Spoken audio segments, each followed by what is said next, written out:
SmackDown took place in London, England at the O2 Arena. We started the show off like we have for all these European shows with some nice shots of the city.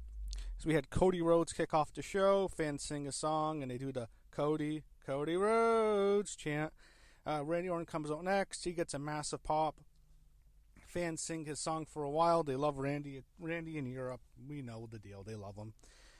He thanks Cody for changing the business. Basically, he's referring to how wrestlers are paid after Cody did what he did by starting AEW. He's really putting over Cody like crazy. He's talking about how he busted his ass when he first came here and how Randy always saw that, but Cody never really got what he wanted. He even says, Cody did what he needed to do by leaving and trying something else, and that's really where he built up his name. And he always knew everyone would always... He said, we always knew you'd come back one day, and look at him now. But then Randy says Cena's going for 17, but Randy's going for 15. And then he says he's going to challenge Cody after WrestleMania. So that's going to happen eventually, not now. I'm not sure if it's going to happen right after WrestleMania. It might not. But eventually we're going to get that match. That match is coming. Randy is then interrupted by Drew McIntyre, who gets a big pop here. Fans sing Drew McIntyre. People really like Drew. He ripped into Randy for a while, and then he insults Cody. Eventually, this leads to Cody taking a shot at Drew, followed by an RKO attempt, which Drew counters. He escapes before retreating, and that sets up Randy and Drew later tonight. You had Street Profits and Pretty Deadly heading to the ring for their title match. They announce officially it's Randy and Drew. Then you had Street Profits against Pretty Deadly for the WWE Tag Team titles. We also have a new ring announcer. His name is Mark Nash. I did not like him. I found his voice annoying. I thought he talked way too loud, way too deep of a voice, overselling it in a way, stating it. I thought it just didn't come off natural, like he's trying too hard. I didn't know why they can't just promote Mike Rome. He's been in NXT forever. Why can't they just give him the nod? Anyway, well, it's TKO. I'm sure Triple H probably would promote Mike Rome, but it's TKO. They want the guy with the sports background. Pretty Deadly was making a homecoming in their home country of Great Britain, of the UK, England, whatever we're supposed to name it. But they're home, as is Wade Barrett, who's the announcer, along with Joe Tessitore, the commentator. And there was also Nick Aldis, general manager of SmackDown, who was wearing a Union Jack tie, all making their homecoming in London, England. However, unfortunately for Pretty Deadly and unfortunately for all of the UK, the Street Profits retained their belts. Earlier today, Zelina Vega was talking to Kaden Carter and Katana Chance, beating a disadvantage to Alba Fire and Piper Niven with Chelsea Green. Chelsea comes in with her crew. They insult Zelina before it leads to a confrontation. It sets up a tag team match later in the show. You had Kaden Carter and Katana Chance making their entrance. Man, we haven't seen them in a long time. I was almost getting worried that we haven't seen them. Wow, that's sometimes not a good sign. Look at Indy Hartwell, Blair Davenport, Isla Dawn, so I'm glad we got to see them. I hope we get to see more of them. You had Roman Reigns and Paul Heyman arriving in the building, and then we got Kaden Carter and Katana Chance against the Secret Harvest, which is Piper Niven and Alba Fire.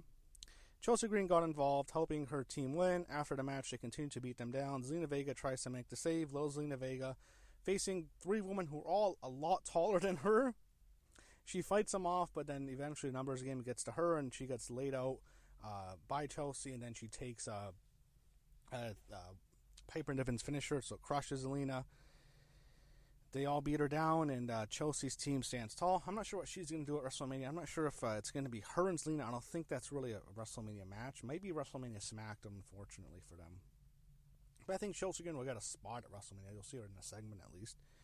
They show some of the sights of London, England, including Big Ben, the building, the Parliament. You had LA Knight and Braun Strowman for the U.S. title, almost a UK title. That's been defunct, unfortunately. There's no UK title anymore. But Jacob Fatu causes a DQ as Strowman was going for the big train spot. He lays out both Strowman and LA Knight, clearly looking like a triple threat at WrestleMania. They showed Jimmy slapping Gunther from Raw. Jackie Redmond interviewed Jimmy Uso about the slap. Jimmy says he'll do it again. He runs into The Miz and Carmelo Hayes. Miz runs him down. Jimmy teases slapping The Miz, but Miz cowers away. It was a funny little spot. Sets a match later tonight. Jacob yelled at Solo and Tama Tonga backstage. He's going for the U.S. title. He wants Braun Strowman. tells them basically to stay out of his way. You had a Naomi video promo. She directs it towards Bianca, even though she's facing Jade. Then she goes towards Jade in her comments. She's telling her to get out of her way, and she's basically, her new gimmick is caution. It's no more dance, no more glow. It's now feel my caution. She's wearing caution tape. Well, Jade was cosplaying as Uma Thurman from the Kill Bill movies. You had Jade talking to Nick Aldis. As I mentioned, he has a big Union Jack flag on. He really tie on. He really wants you to know he's from the UK. She wants Naomi. Jade sees Misha and B-Fab in the hallways to give her words of encouragement. We get a 4 teaser. I think for sure it says Aleister Black. I think it said basically it's going to be the SmackDown after WrestleMania. Has to be Aleister Black. Also, Zelina Vega's on SmackDown, so it makes sense. I just preferred Black to be the leader of Judgment Day, but I guess that's just not going to happen. Maybe Judgment Day might not be around for much longer. I don't know. Next, we had Charlotte and Mishin. So, as Mishin is making her entrance with B-Fab, she is jumped by Naomi, and then Naomi she does her move against B-Fab, that X Factor move she does, and then she really beat up B-Fab on the outside. They sold it. Then you had Jade making the save as Naomi runs away in the crowd. Jade assists B-Fab to the back as Charlotte Flair makes her entrance, and you can see Jade walking down the ramp. Suddenly, all her focus has gone from her helping her friend B-Fab to Charlotte, and they have a cool, big, kind of an Easter egg stare down. Easter's coming up, by the way. That's going to happen later, just not right now. But you're going to have eventually after Charlotte and Jade, you got the big stare down between the two of them. Jade looked imposing over Charlotte. She almost towers over her. I kind of am looking forward to it in a way. I would much rather see Charlotte Jade than Charlotte Tiffany right now, to be honest, at WrestleMania. Even though Charlotte Tiffany probably will be a good match, I really am intrigued by that match, Charlotte and Jade. And I almost feel like that was going to be a WrestleMania match at one point, but it just didn't happen. It probably might have happened last year because they had a stare down with Jade and Charlotte last year when Jade first announced she was coming to WWE in 2023. So eventually, we're going to get this. So you go to the ring. Charlotte immediately hits a boot to Mishin. Then she does Stephanie Vacquer's move. They actually had a match. I thought Charlotte was just going to squash her after Naomi jumped her, but then they had a match. Mishin got some offense in, and you had the fans chanting, "Fuck you, Charlotte." Charlotte responds by doing what she does every week, which is to flip off the crowd, which I really like. I think it's funny. Charlotte wins with the figure 8. Then we go immediately backstage to Jackie Redmond with Tiffany Stratton. They briefly talk about the disaster Tiffany had last week. Tiffany says she's a rookie and she's going to beat Charlotte. It's a babyface promo, but the thing she was saying was, if she loses, and she does say she could lose, she didn't necessarily say she's going to win for sure, but when she says she could lose, she's just a rookie who lost to Charlotte Flair in her first year. If Charlotte loses, that's it for her. That was her point. And the one thing I kind of wish they would have brought up more was, maybe Charlotte shows Tiffany because she's afraid of Rhea. Because Rhea was champion at the time when Charlotte won the Rumble. I kind of wish they would have brought that up more because Charlotte did lose to Rhea at WrestleMania 39. And I kind of wish we would have heard more from that and used that more into this storyline, as in Charlotte's taking Tiffany lightly. But this was a nice rebound by Tiffany. He had Randy Orton coming down to the ring for his match. They highlight Triple H's WrestleMania entrance in this new Hall of Fame video package. They do video packages for Triple H's Hall of Fame induction every week, and this one was all his big WrestleMania entrances. He had some really good ones. There was the one they were showing was the ones when Motorhead would play him to the ring at 17 and 21. You had the King of Kings one at 22. You had the Glass one sucked at 25. 26, you had the Laters. 27, you had that really good one with was kind of what Metallica for Room the Bell Tolls. It's kind of a 300 inspired entrance, if I remember. You had my favorite one was 30 with him dressed up as the medieval king with 3 servants who were Charlotte Flair. She was one of them, along with Alexa Bliss and Sasha Banks. That was probably my favorite entrance of his. Probably my favorite WrestleMania entrance because it was so cool that we got to see those 3 of them with them, and they would all go on to be big stars on the main roster. I like that part. And then there was the Terminator one. I was not a big fan of that one at 31. 32 was the zombie one. I hated that one. You had the motorcycles at 33 and 34. And then you had the one, I think it was at 35, was the Mad Max one. So those were his entrances. 30 I thought was the best one. They show some more monuments. We see the London Bridge. it's worth noting that I didn't bring this up yet. Timeless by The Weeknd is going to be the official theme song. So 6 years in a row, The Weeknd developing his own WrestleMania streak. I don't know if he'll get to 21 straight wins like The Undertaker, but he has 6 straight years. The Weeknd has had the official theme song for WrestleMania. I think the Fame by Travis Scott, it's just more of a promo video. I don't think it's the official theme song, but Timeless. I think that's a better song than Fame. I'll say that. Randy Orton and Drew McIntyre. So you had Kevin distracting Randy, allowing Drew to get the win with the Claymore. After the match, Kevin attacks Randy and goes for a pile driver onto the announce table. Randy fights him off, then goes for a punch, but Kevin hops the barricade and retreated into the crowd. It hypes up their match some more. Jimmy Uso heads to the ring for his match. You had Rey Fenix, a video package. He's officially going to debut on SmackDown. Why? I thought he should debut alongside with Penta. We want to see Penta and Rey. And we'll get that eventually. I guess maybe they're going to have Phoenix for a while here, but eventually they'll put him on Raw with Penta. I don't know. I thought they should have been together. I was almost expecting to see Rey, Penta, and Phoenix all teaming up each other to go up against New Day and maybe Gable. I thought that might be the WrestleMania match, but Rey Fenix will be on SmackDown. Or I guess, you know what, Penta's just going to be in the Intercontinental title match. Maybe they'll move him to Raw, or maybe they'll move Penta to SmackDown. I don't know. But eventually they'll be together. Jimmy Uso and The Miz. Jimmy says he's coming for Gunter on Monday after he beats The Miz. And Gunter is basically going to murder Jimmy Uso this Raw. He is going to destroy him. It's going to be the big heat angle to save this horrible feud. When people say the WrestleMania build's lacking, I agree. The scene that Cody stuff could be more. I think we're going to get more on Raw. I would like for them to do a little bit more for scenes to say why he's sold out to The Rock. We'll get to that eventually. Maybe The Rock does make an appearance. And the Punk, Roman, Seth, it hasn't been the greatest, but it's been okay. The big problem, the reason people are so down this year on WrestleMania, the build-up, is this Gunter-Jey Uso match. This match has sucked. This promo has sucked. This build-up has sucked. The match did suck. I know it didn't happen yet because they've had 3 matches and they've all sucked. Saturday Night's Main Event match sucked. Okay, Jey Uso sucks.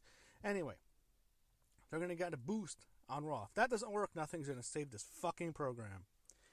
Yeah, Drew McIntyre backstage angle with Louis Capodelli. Sorry, I'm pronouncing it better. Lucas Copadoli. He's a Grammy Award winner. Jack interviews Drew, and Drew is jovial about his win over Randy Orton, is saying that Damian Priest never showed up.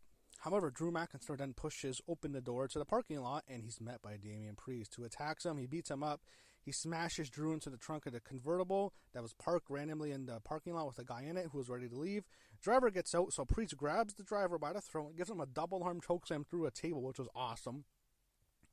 Drew eventually gets the upper hand. He fights back. He starts hitting Priest onto the hood of the car after a Priest smashed him into the trunk. Eventually, they're both on the hood, but Priest grabs his neck. He hits a South of Heaven chokeslam onto Drew, onto the windshield, and the windshield just cracks. And you can just see it. It doesn't smash through. It's like when you see a window just shatter, and it looked painful because you see Drew's ears cut open bad. That looked nasty. Priest says he's done. He leaves Drew laying. Again, this feud needed something like this, and I think it got some more heat because there was nothing to this feud. Everyone thought Drew doesn't care about it. I think they got some heat here. So we see CM Punk heading to the ring with security, and he passes over Drew McIntyre, who's laying on the hood of the car, and Punk smiles. I think that was almost a reference to the whole broken glass fiasco we had with AEW. I don't know if you remember that. I think there was it was almost a reference. But you can also just interpret as he's happy to see his main rival since coming back, Drew McIntyre, destroyed. So they show us the O2 outside. It looks so different from American arenas because you don't really see these objects on top of arenas. It looks different. They show us all the London monuments, the London Bridge, the O2 Arena, and of course Big Ben. We saw a lot of their monuments on Raw. This is definitely on SmackDown tonight. I have to say, London's much more of a major city. Feels more like that than some of these other smaller European cities that feel more intimate in a way, if I'll say that. Anyway, well, London's a major financial sector of the world, so what do you expect? You had the big contract signing, Nick Aldis in the ring. As I mentioned earlier, Mr. England has to wear the Union Jack tie. He really wants you to know he's from England. And He introduces Roman Reigns. Roman comes out first with security. Fans love him. They chant Roman Reigns. They chant OTC. And I'm thinking to myself, this is funny because I think 2 years ago in this arena in London at the Money in the Bank show, the fans were chanting "Fuck you, Roman," and they're also doing this really funny chant at Money in the Bank was, "If you hate Roman, stand up." Remember that? But here they love Roman, and Roman's coming a babyface from him. He's enjoying it. It's almost like, man, this is what they always. If I turned heel like in 2015, turned babyface, all those years of them hating me, they would have loved me. That's kind of the impression I got. I think he enjoyed it a bit. So he's cutting a babyface promo, but then Seth interrupts. Fans sing Seth's song. Seth brings up how Roman first came into the building on a helicopter, this very building, the O2 Arena, as the Shield. He keeps saying we, but Roman cuts him off and says he built this company, and the company's in the position it's in because of him, because of his success. He's saying the we died a long time ago, and he's telling Seth, I built this frickin' company. This company is successful right now because I'm the top guy, and you were, an upper mid-carder, main eventer, actually, but you were never the guy. And Roman's taking credit for the success of the company. And you know what? I think his success is much less profound as a top guy as to say some of the other big top guys in the 80s and 90s, because so much more of WWE is the draw is wrestling, is WWE itself. But Roman he can take credit for it. Why not? Look at all the success financially the company is having right now. Yeah, I've been the top guy. So I like that, and he's telling Seth you didn't do shit. Seth, however, tells him he shouldn't have let CM Punk in. He let him in at War Games. He calls Punk a snake in the grass, snake in the garden, and he says he should have taken him out at War Games. Seth then signs the contract. CM Punk comes out, signed the contract. Fans are really into him, and like Roman and Seth, who pandered around a bit, Punk goes right to the ring. He says he's here to chew bubblegum and sign contracts. He's all out of bubblegum, and he goes to sign a contract, and Roman starts clowning him about something. He's looking for a page, and Roman's making fun of him. He tells Heyman to smarten him up. Heyman tells Punk it's in the contract, and he then looks at him and tells him he is officially that this match is going to main event.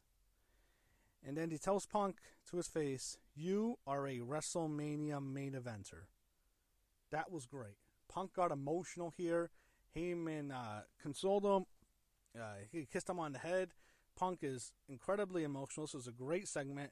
Seth flips out. He says, you don't deserve it. He's getting really angry. He's trying to sound like he's really upset Punk's main eventing. And then Roman tells Punk to acknowledge him and thank him. Punk gets on his knees. He thanks Roman. He's about to acknowledge him. He's saying, he's in a way trying to give him credit, but then he tells him that wasn't the agreement. That wasn't the favor he had with Heyman. So something else is going to happen. We don't know. And then on a cliffhanger, I really liked that. I loved how the show ended. I thought that was great. It got me excited. I'm looking forward to see what happens next. And I thought this was a much improved SmackDown from the last couple weeks. This is easily the best show they've done in Europe so far. I think Raw will be good as well, and I'm a little bit more excited. I think the WrestleMania hype, the build-up needed this, a segment like this, and I'm now intrigued to see what happens next. So, really like the final segment, and overall, I thought this was a pretty decent SmackDown. So, I'm a little bit better mood as previously as I was if you saw my earlier videos this past week. I thought this was an improvement, and I think the road to WrestleMania needed this show.